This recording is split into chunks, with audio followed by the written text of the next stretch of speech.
Previously on Defenders of Umdaar, travelers to the Citadel revealed the location of one of the Aether Stones, sacred relics that when united compose the heart of Umdaar. Lady Elena and Jaguarundi journeyed to find the stone and encountered Glowbuzz and his troops along the way. They protected the threatened village, but Glowbuzz followed them to the Lost Temple, where the Aether Stone was kept and intercepted their retrieval. As the temple shook all around them, they were able to escape with the relic, but Glowbuzz was flown away as well, with the help of Serpentis' Echosaurs. Will the defenders recover the remaining Aether Stones for the forces of light, or will Serpentis Rex conquer all of Umdaar? Watch today's exciting adventure to find out.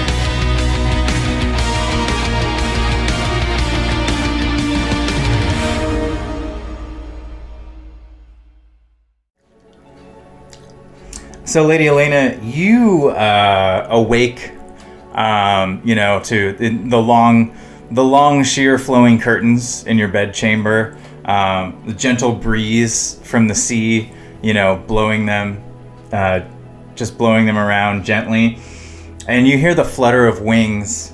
All of a sudden, on your windowsill lands Warble, beloved ally to the Citadel, and to the forces of light.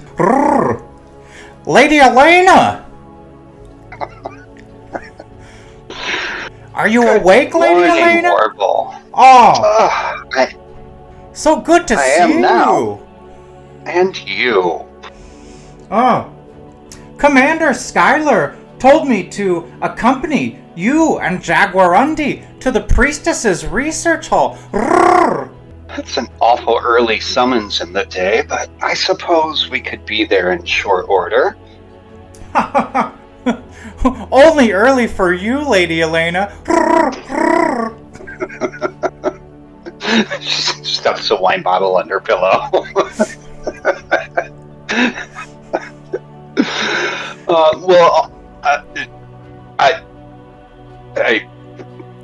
Would you not turn around while I get out of bed, friend Warble?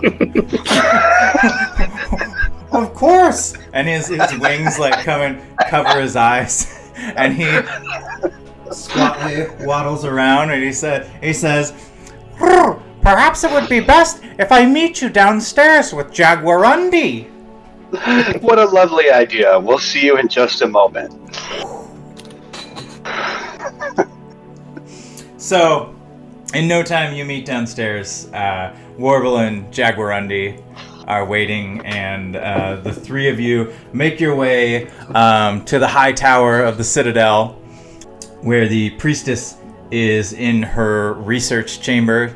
And she seems, when you walk in, her back is to you, and it seems like she is in she's doing something to where she's almost in a trance-like state. Wait, Jaguarundi, she's meditating. Let's not disturb her, but let's see what it is she's thinking about. What does she have in front of her? Coming around, you see within a small wooden box, a soft green glow comes from it, and it would appear that she is studying or doing something with the recovered Aether Stone. And just then Warble kind of waddles through your feet, going quickly forward, and says, Priestess! Jaguarundi and Lady Elena are here, as you requested.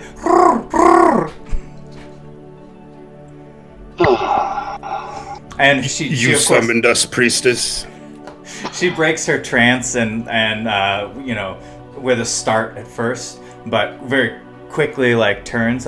Yes. Thank you, my friends, for coming. I have been in deep meditative study, communing with the Aether Stone that was recovered.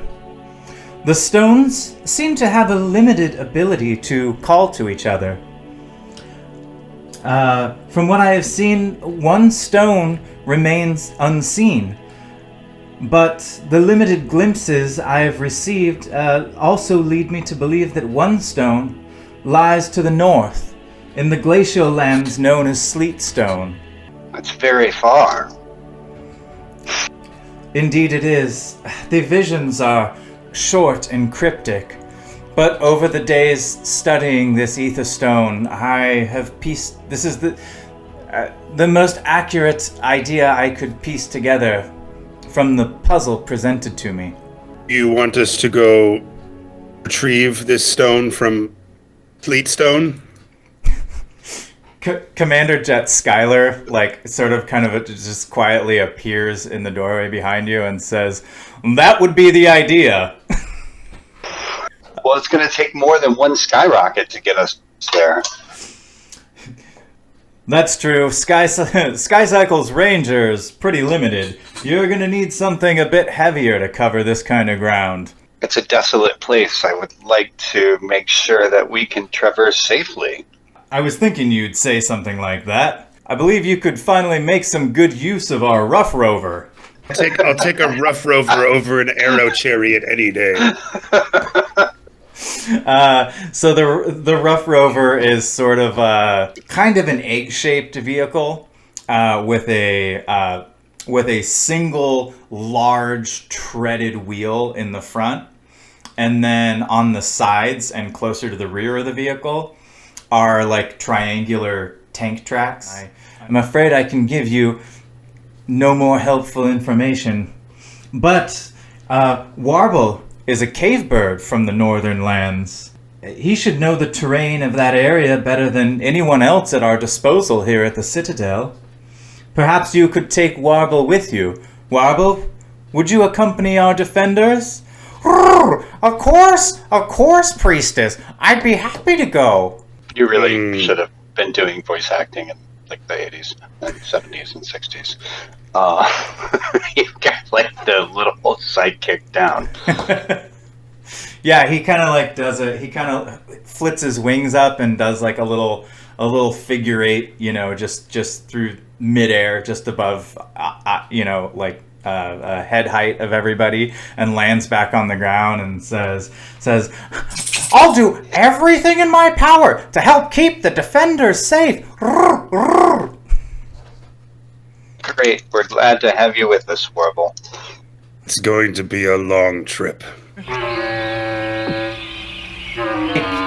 You take the rover out and travel for a long, long time, making your way to, as the landscape changes, find yourself amongst the rocky tundras, heading into the Northlands, coming over a hill, something ahead of you that causes you to immediately screech to a halt in the rough rover.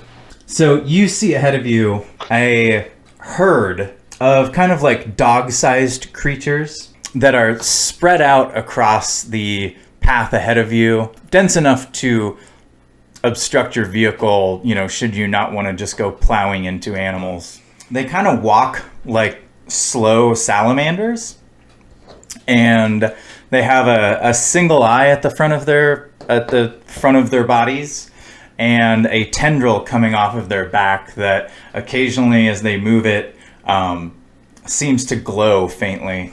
Never seen so many cycloptomanders in one place.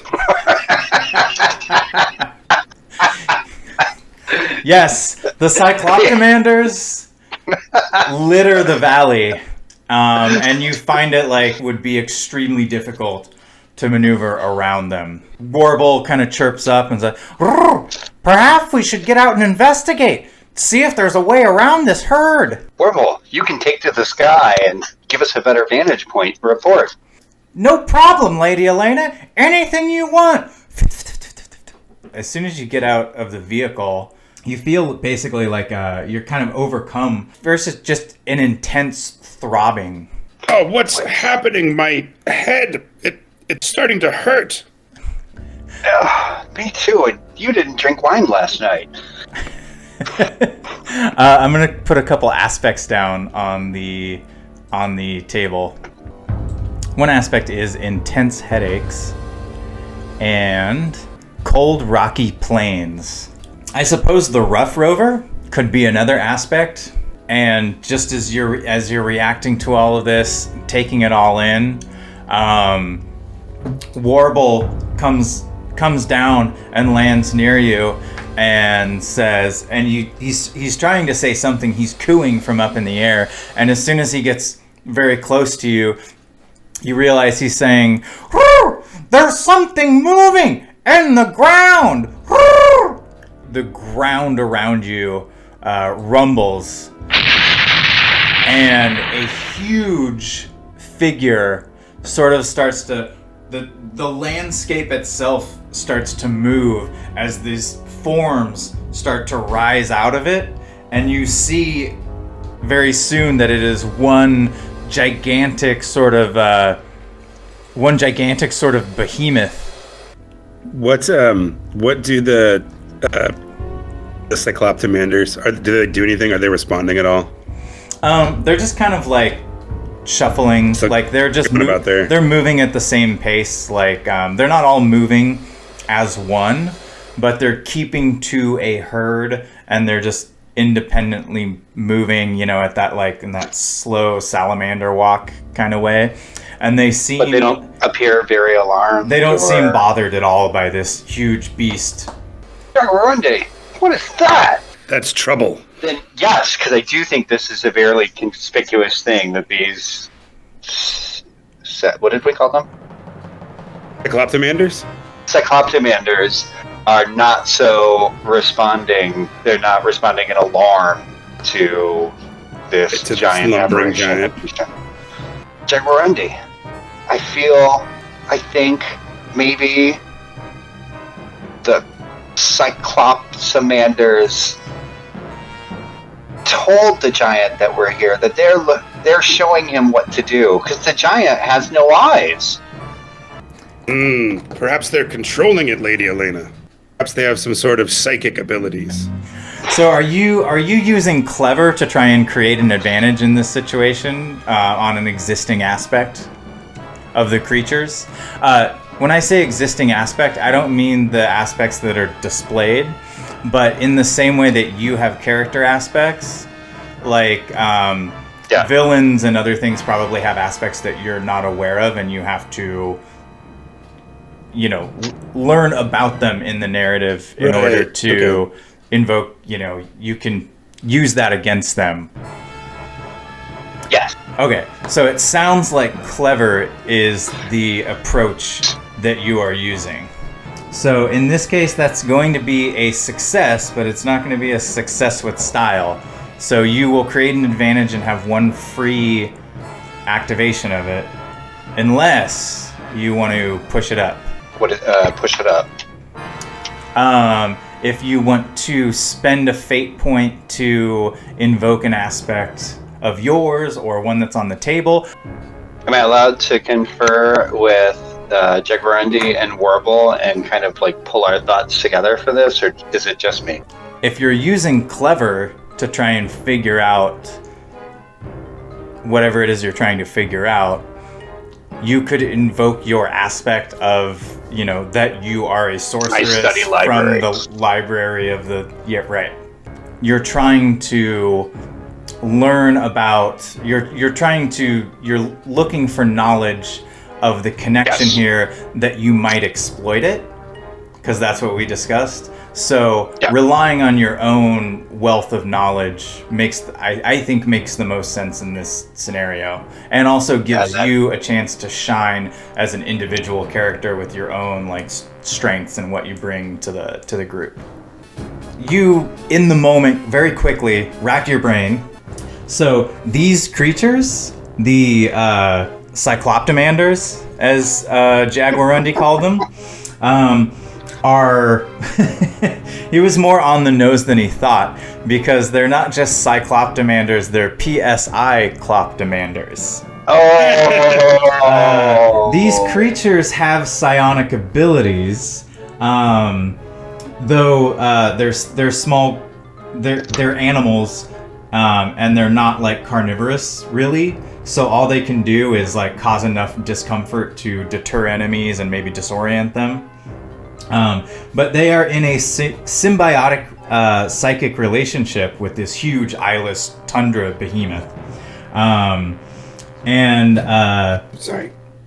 The small creatures essentially act as the large one's eyes, and the large creature kicks up enough like ground mineral and plant matter for the little ones to absorb through gill-like vents on their bellies.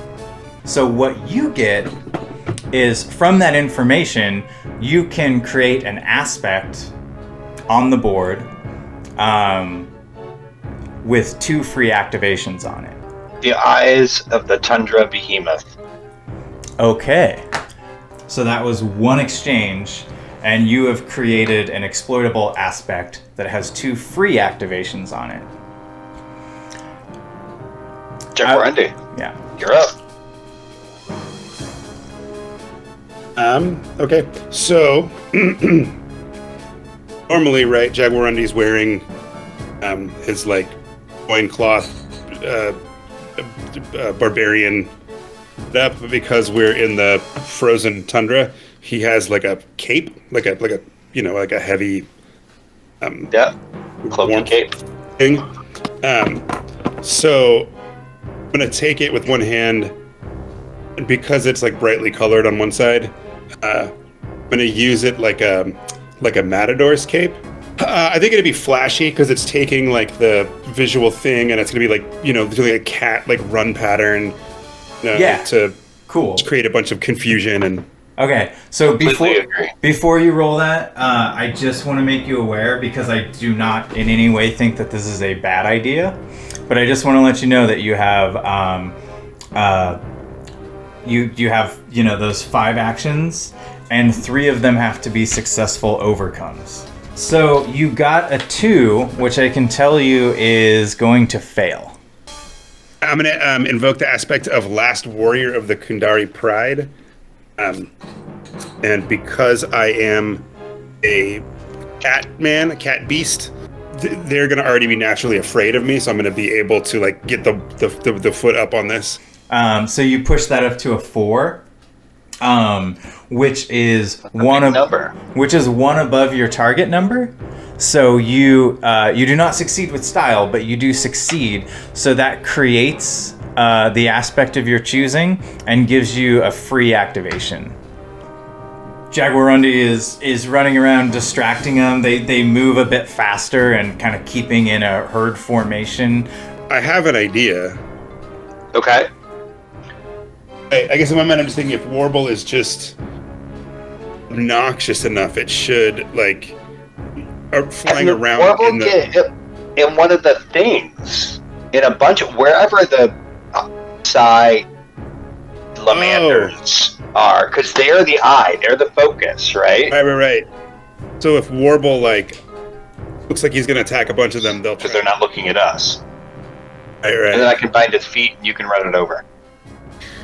He's trying to overcome the connection between the salamanders and the behemoth. If he can take enough of their attention away, like their ability to control it, right, should be compromised. Okay. So then, I'm gonna say it's a quick action to move swiftly enough to draw enough of their attention away at a time, because there are so many of them. Yeah. I think quick is appropriate. Warble's doing good. Yeah, he's got a bird brain. Okay, so Warble rolls a quick, but the herd is difficult to maneuver through, and I can tell you that's short of success. Even if Can we still invoke the predatory fear? you can, and that would bring it up to a 6, which would be 1 higher than what he needs, which would be a success. Yay! Yeah, but as soon as Jaguarundi, because as soon as that action is over, Jaguarundi is circled back around to the Rough Rover, so that aspect isn't in play anymore, because he's no longer a predator out doing cat things. He's hopped into a vehicle. So yeah, Warble and Jaguarundi combine their strengths to try and break, or at least temporarily distract, the psychic connection between the Cycloptomanders and the behemoth.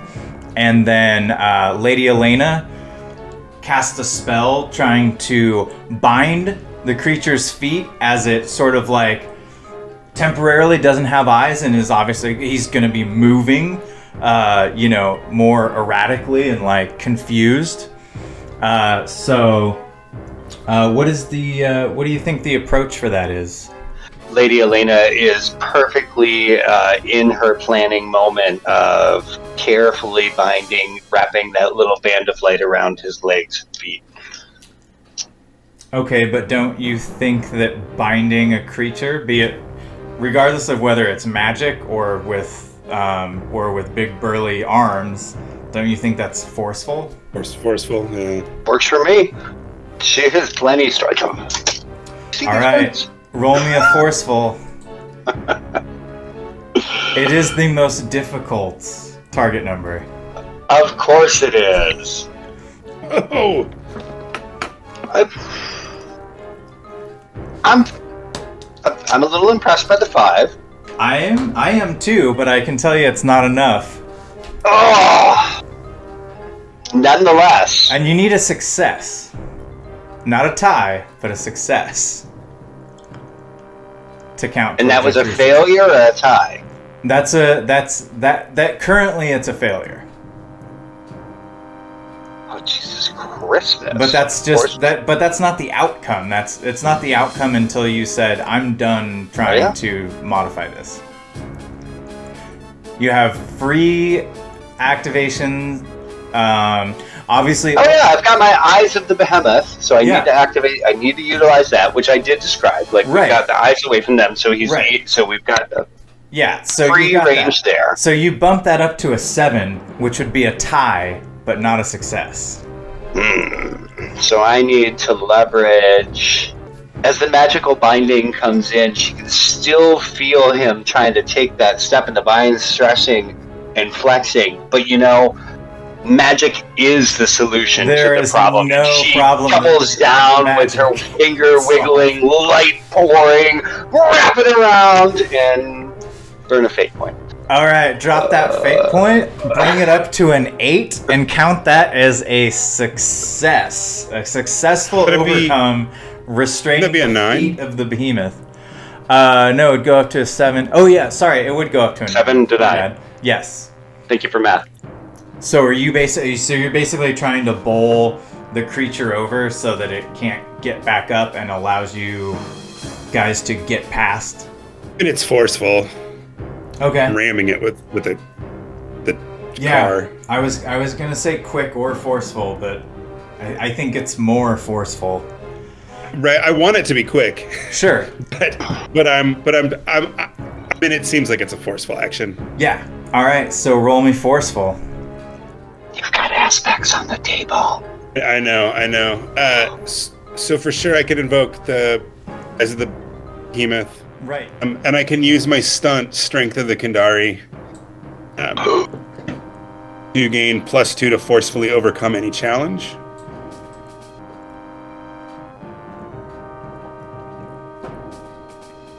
I'll use the Sworn Protector aspect.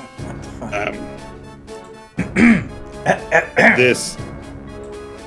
So I'm with Aaron on this. Oh, totally. Yeah. Sorry, I didn't even see that. Of course. Yeah. So how would I say that in game speak? Like, tell me about the Rough Rover. Tell me what is amazing about it. Exactly. Tell me how cool and how built this vehicle was to meet this moment. Yeah, when you shift it down into low gear, you can rev it up real high. It'll go a lot faster in a short. It's got this ability to go really fast for short periods of time. Well, that'll bring your result up to an 8, which is a success. That costs me a fate token? That will cost you Yeah. a fate token to invoke the Rough Rover. Describe to me the scene in which you finally overcome. Okay. How does everyone get out of this situation? So you've got Warble, right, making his dive bombs, flying in and out the salamanders, and then Lady Elena does her magical binding. Rough Rover, right? Jaguarundi comes back around, gets into the Rough Rover, drops the hammer, spins up the wheels, smashes into the behemoth, and it does the arms akimbo, and falls and like a big impact. Shakes the ground. The bigger they are, the harder they fall.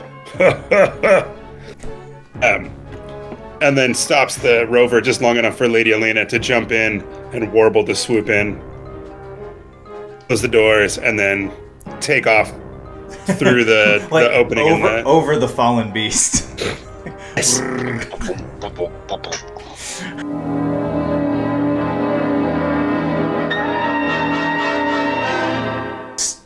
You're speeding the Rough Rover over that terrain, weaving around the big jutting glacial mountains and hills, trying to stick to the lowland where it's a bit easier.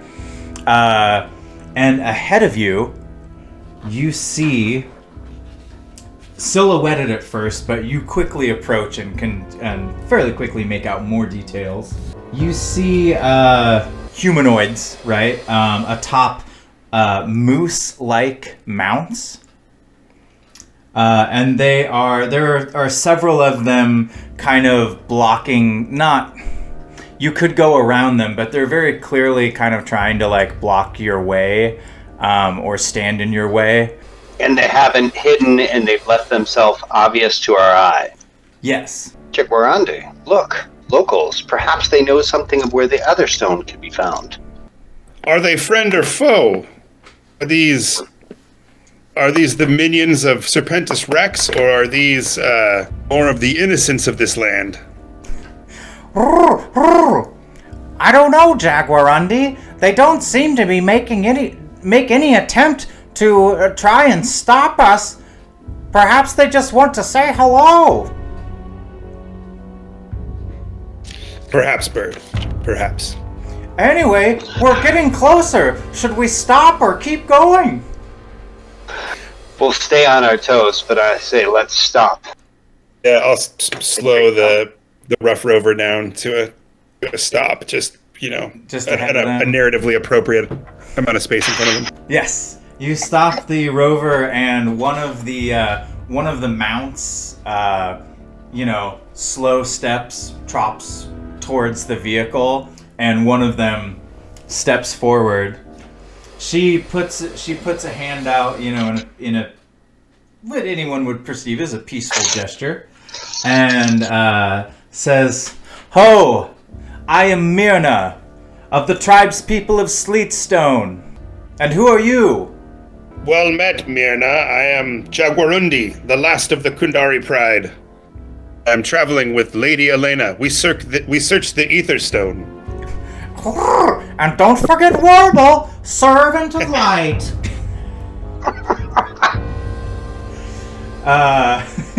She says, Who could forget brave Warble?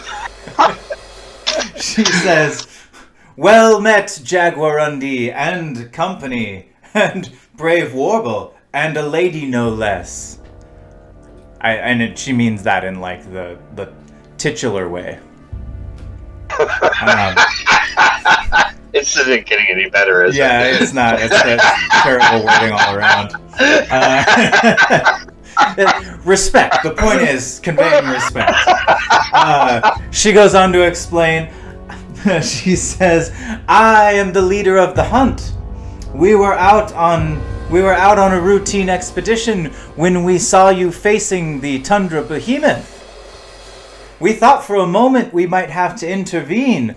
At first we thought you might be servants of the evil ones because of your technology.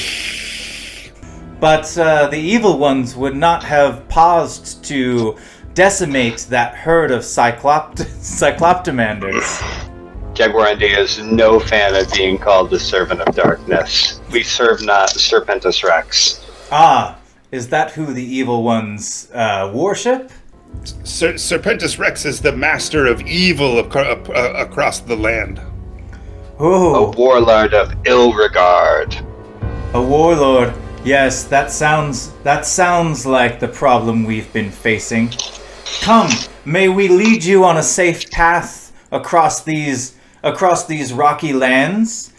We can take you back to our village where you can meet with the village leader and gain some, I'm sure, much needed rest. Rest yes. and hospitality would be most welcome. Very well. Follow our steeds.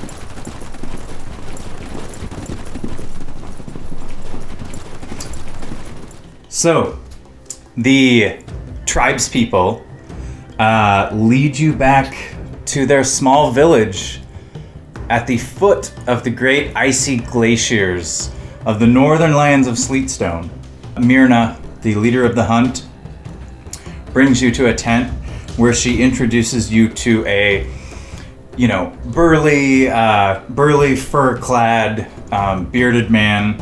This is the village leader, Broth. Honored to meet you, Broth. And I'm Jaguarundi of the Kundari people. it is an honor to meet you, Jaguarundi. My companions are Lady Elena and the brave Warble. Pleased to meet you. Lovely village you have here. Broth, we have been sent by the Radiance forces to track down another of the Aether Stones that we think may be residing somewhere here. An Aether Stone. I have heard of such things from legends generations before our people settled these lands. But I am afraid I have no information to give you. Our people have mined these glaciers for its precious minerals and learned to tend this harsh landscape. We are a simple folk. This is all we know. Then we thank you greatly for your hospitality, but must be continuing on soon. Myrna leans over to Broth and kind of tugs at him a little bit and says, but these ones, they seem to know of the evildoers that have usurped our minds. And Broth says, no, it is best we not get involved with outsiders. Your minds? What plagues your minds? Our miners that mine the glaciers, they have been enslaved by interlopers, an outside force of invaders that have taken over the mines. And I am sad to say that our village has been raided more than once. We assume as more slaves are needed, the evildoers make their way down here to take what they will. Yes, some people wish to leave, but they have nowhere to go, no knowledge of what lies beyond our lands. And Broth says, others wish to stay because this has been our home for generations. But sadly, it saddens me to admit that we are outmatched by the strange invaders and their weapons. Sounds like Serpentis Rex is extending his grasp all the way out to the Sleepstone tundra. Sounds like you're right, lady. But what does Serpentis Rex want in such a cold and unforgiving lands? The same thing we do, Warble. The Aether Stone. We know not of this Aether Stone you speak of, but the evildoers, they are after the minerals that we have mined, but they do so at a rate that is reckless, unforgiving of the land. They take this mineral and use it to power their great machines, or so we have seen glimpses of and put together. perhaps one of the precious minerals they're speaking of, because you have knowledge of Serpentis Rex's forces to a certain extent, that they might be mining umdranium from the mines. Umdranium? Umdranium. We have no intent to interrupt your mining or to take your medium away from you.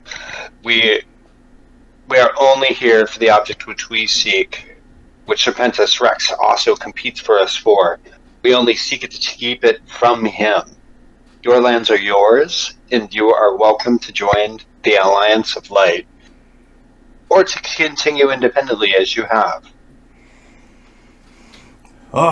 It is a interesting offer, and one we must commune with the elders to seek clarity on. Myrna nods in agreement at Broth's wisdom. Yes, it is true. But if it is the mines that you seek, though they are heavily fortified by the invaders' technologies at this point, I can lead you there. I can take you as far as it is safe for our people to go. We would appreciate that very much. Your guidance would be most helpful.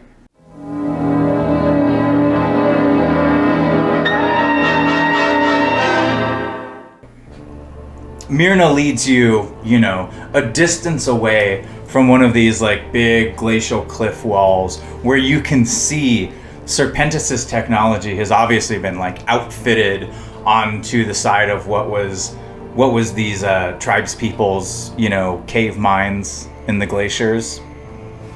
And she says, "Very well, I have led you as far as I can lead you. But it is not safe here, and I must get back to my people." Farewell, Myrna. May the light shine upon you. I'm gonna add a couple of aspects to this. So it appears to be a facility that is heavily patrolled, and obviously you can deduce that there are icy tunnels within. Warble, what can you spot from on high? Oh. I have to be careful, but I'll see if I can get a better view. Warble flies back. Oh, glad to be back with you. That place was giving me the shivers, and not just 'cause it's cold. I managed to plot the patrols, no problem. I've got a good idea of when they're coming and going. But that's not all. It's not just echosaurs up there and the miners moving about. We've got some big trouble. What's up there? I saw Thresher, and I swear he was talking to a ghost. What? Yes, Thresher, a well-known lieutenant of Serpentis Rex and his shadowy forces. So it sounds like you guys are sneaking in? Yeah. All right. So, first... It sounds like a very Jaguarundi. Yeah, mission. So you've got to climb the icy cliffs and make your way towards a less occupied entry point and try to work your way into the mines, right? Yeah, and there'll be that, we'll be hiding behind some rocky outcropping and ice, and the top of our heads as the troll goes by. Yes. So go ahead and each of you make me a sneaky roll. So both of you failed. As it stands. I mean, I also feel like we haven't allowed much failure. I'm okay with letting that Okay. date the next step of the game. So, Lady Elena, what happens to you as you slip on the ice and nearly fall to your death, but Jaguarundi catches you? What is the minor consequence that you take into the scene going forward? She's shaken. The plan is thrown. Overwhelmed and flustered is the aspect. And so I feel like overwhelmed and frustrated are not the same thing. And those are I feel those are very different things. I would say overwhelmed. Okay. Jaguarundi, you, because of your shoulder injury, you actually, you know, like how a succeeding with style is like 3 shifts above your target number. So you failed by that, you know, by that much or more. But when you went to catch Lady Elena with your busted the arm that your shoulder is busted on, you're going to see the claw of Umdaar plummet to a platform below you. Man, it's such a good visual.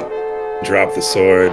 You see Cliff, and grabs Lady Elena. Something happens. Sword falls, and it's just this scene of just like the. Oh, you chose Lady Elena over the Sword of Pandari? I agree. The mechanic I would never agree with. The narrative, I totally. That's just very, very fictional, very large. You see some guards come out and investigate and see the sword and check it, and you manage to pull yourself back up to safety, basically like continuing, like hiding for a moment and then continuing to your trajectory, right?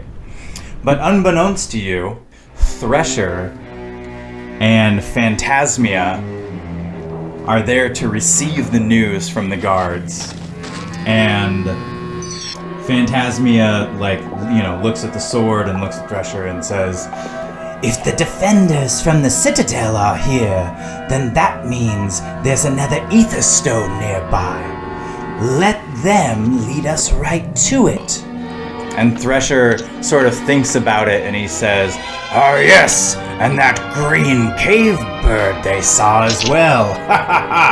And then we can end the forces of light once and for all. And then it cuts back to you guys sneaking in the tunnels.